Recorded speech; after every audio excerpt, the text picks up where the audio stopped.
नमस्कार दोस्तों, जय माता दी। दोस्तों आप सब कैसे हैं? माता रानी की कृपा दृष्टि बनी रहे और सब स्वस्थ रहें, सुखी रहें, संपन्न रहें।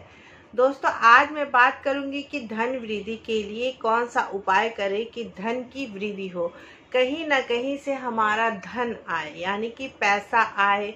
चाहे आप धन के रूप में अपना गहना बनवाएं, ज्वेलरी बनवाएं, मतलब किसी भी न किसी रूप में धन आपके घर में आती रहे।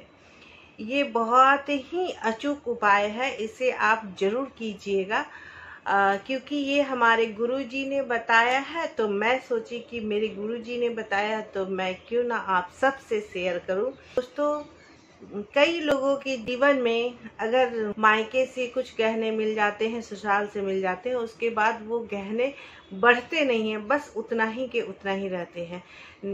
ऐसा कभी मौका ही नहीं मिलता कि दूसरे गहने बनवा ले पैसा इकट्ठा। अगर पैसा हम इकट्ठा कर रहे हैं किसी और गहना बनवाने के लिए, तो पता चलता है कि वो पैसा किसी न किसी वजह से हाथ से निकल जाता है और वो नहीं हो पाता, वो काम नहीं हो पाता, चाहे किसी चीज की बढ़ोतरी नहीं हो पाती, धन की वृद्धि नहीं हो पाती। तो इसके लिए बड़ा ही अचूक उपाय है और इसे आप जरूर कीजिएगा और आप ध्यान से देख लीजिए कि इसे करना कैसे है। तो सबसे पहले पीतल का लोटा लेना है। पीतल का लोटा लेना है, याद रखिएगा। ना आपको तांबे का लोटा लेना है, ना ही आपको स्टील का लोटा लेना है, ना ही आपको चांदी का लोटा लेना। आपको पीतल का लोटा लेना। पीतल का लोटा में पूरा पीतल होना चाहिए, पूरा अंदर भी पीतल होना चाहिए, बाहर भी पीतल होना चाहिए। इस तरह से आपको पीतल का लोटा लेना है। बड़ा लोटा ले सकते हैं, चाहे छोटा लोटा ले सकते हैं। अब आपको काली हल्दी की गांठें लेनी है। काली हल्दी आपको ऑनलाइन में भी मिल जाएगा, नहीं तो आप पूजा की सामग्री जिस दुकान से लेते हैं उनसे मांगेंगे तो वो काली हल्दी की गांठें आपको दे देंगे। अब आपको काली हल्दी की गांठी ला करके जितना बड़ा आपका लोटा है, चाहे आपका छोटा लोटा है चाहे बड़ा लोटा है, उस लोटे में पूरा भर देना, एकदम यहाँ तक पूरा भर देना है।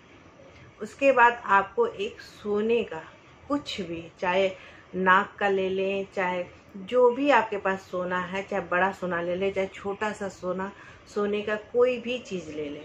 उसे अच्छे से पानी, अगर आपने उसको यूज किया है, मतलब आपने उसको उपयोग में लाया है, तो उसे अच्छे से जल से धो ले और गंगा जल से उसे शुद्ध कर ले। ऐसे भी सोना शुद्ध ही होता है।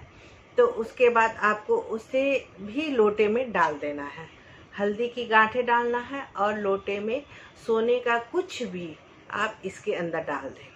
अब आपको इसमें पीला कपड़ा लेकर के आपको इस तरह से करके आपको पीला कपड़ा को पीले धागे से बांध देना है। लोटे को इस तरह से पीले कपड़े से ढक दे, उसके बाद पीले धागे से बांध दे। अब आपको नीचे भी पीला रंग का कपड़ा लेना है लोटे के ऊपर रखने के लिए। अब आपको ये काम कब करना है? ये सब काम आप पहले करके रख ले और बृहस्पतिवार के दिन, यानी कि थर्सडे के दिन सुबह उठें, जल्दी से नहा लें। सूर्य उदय होने के बाद आधा घंटा तक में इस काम को करना है। जैसे सूर्य उदय हो गया तो आधा घंटा के अंदर ये काम आपको कर लेना है। अब सूर्योदय हुआ, जल्दी से सूर्योदय से पहले आप नहा वहा लीजिए। ये काम उस दिन जल्दी आपको करना, नहा लीजिए। उसके बाद आप जल्दी से इस लोटे को उठाइए। कोई मंत्र नहीं पढ़ना है, बस आपको उस लोटे को उठा करके अपनी तिजोरी में, जहाँ आप धन रखते हैं, चाहे अपनी अलमारी में रखना है। लेकिन अलमारी में रखेंगे तो उसके नीचे पीला कपड़ा होना चाहिए, क्योंकि वो लोहे से इसका संपर्क नहीं होना चाहिए। पीला कपड़ा रखने के बाद आपको इस लोटे को रखना है और इसे आपको छोड़ देना है। अब वो अलमारी में रहेगा और देखिएगा कि आपकी धन की वृद्धि कैसे शुरू होती है होना।